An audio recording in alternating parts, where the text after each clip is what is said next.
এবার জুলাই মাসে সবচেয়ে বড় আলোচনা যে, যে পট পরিবর্তন, এটা কি ষড়যন্ত্র নাকি এটি বিপ্লব অভ্যুত্থান? আওয়ামী লীগের অংশ তারা বারবার বলার চেষ্টা করে, এটা একটা মেটিকুলাস ডিজাইন, এটা আগেই ছিল, এটা আমেরিকার একটা ষড়যন্ত্র, মুখের ষড়যন্ত্র থাকতে পারে। নেপথ্যে কি আছে যেটা প্রমাণ না হওয়া পর্যন্ত আমি কল্পনা করতে পারি। কিন্তু বাস্তবতাটা কি ছিল?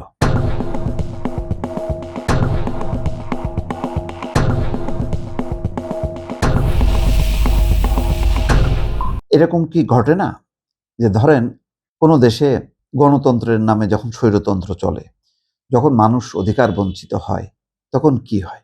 নানা রকম পরিবর্তন হয়। একটা দেশ আরেকটা দেশের উপর যখন আগ্রাসন চাপায়, তখন সেই দেশ বা সেই ভূখণ্ড স্বাধীন হতে চায়। তারা প্রথমে তাদের অধিকার ফিরে পেতে চায়, যদি সেটা না পায়, শেষে সেই আন্দোলন করতে করতে একসময় সে স্বাধীনতা পর্যন্ত দাবি করে বসে।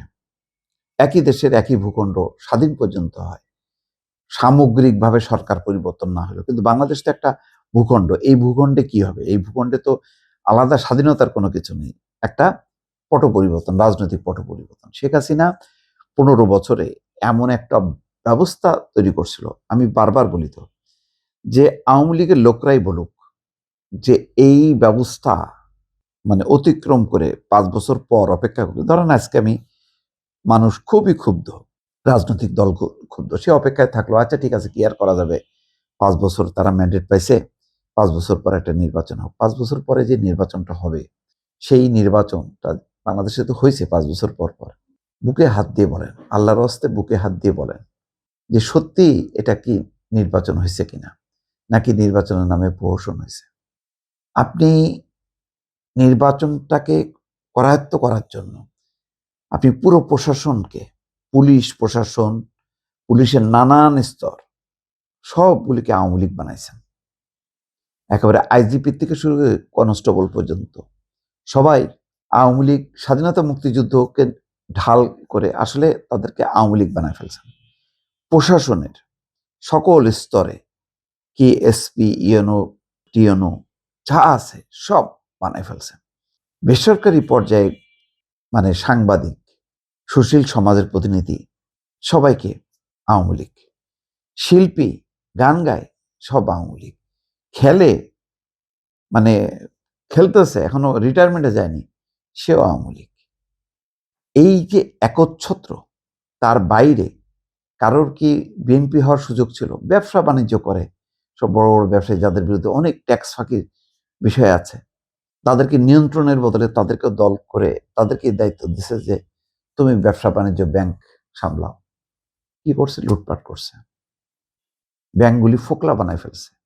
আমাদের রেমিটেন্স বা আমাদের রিজার্ভ কমতে কমতে একদম 10-12 বিলিয়নে চলে আসছে, অ্যালার্মিং পজিশনে। অনেকটা শ্রীলঙ্কা হইতে হইতে হয়নি। এইগুলি, এই শাসনের কি ভোটের মাধ্যমে পরিবর্তন করা সম্ভব ছিল? সেরকম কোনো উপায় রাখছে? আমি বারবার বললাম তো যে সব বাদ দেন, ষড়যন্ত্র টড়যন্ত্র কি ছিল এই সমস্ত বাদ দেন। বিদ্যমান ব্যবস্থাটাই কি এরকম হয়েছে যে সেটা একটা স্বাধীন নিরপেক্ষ নির্বাচন হবে, মানুষ ভোট দিয়ে সরকার পরিবর্তন হবে, আর শেখ হাসিনা বলবে যে আমি জনরায় মেনে নিছি? না, সে তো মানবে না। সে তো এমন একটা ব্যবস্থা প্রতিষ্ঠা করছে যে বঙ্গবন্ধু মানেই বাংলাদেশ, এই দেশের মালিক আওয়ামী লীগ, বঙ্গবন্ধু, তার উত্তরাধিকার শেখ হাসিনা, তারাই তারাই শাসন করবে, অন্যরা সব ধ্বংস হবে। এইটাই হচ্ছে কাল।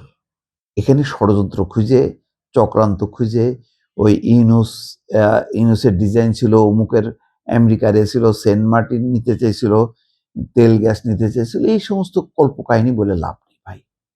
আপনি নিজে ঠিক ছিলেন? নিজে ঠিক ছিলেন না। এই বাস্তবতা যতক্ষণ না মানবেন, ততক্ষণ পর্যন্ত ওই ঘরের মধ্যেই থাকবেন। ষড়যন্ত্র দেখবেন, অনেক কিছু দেখবেন, কল্পনায় অনেক কিছু দেখবেন, লাভ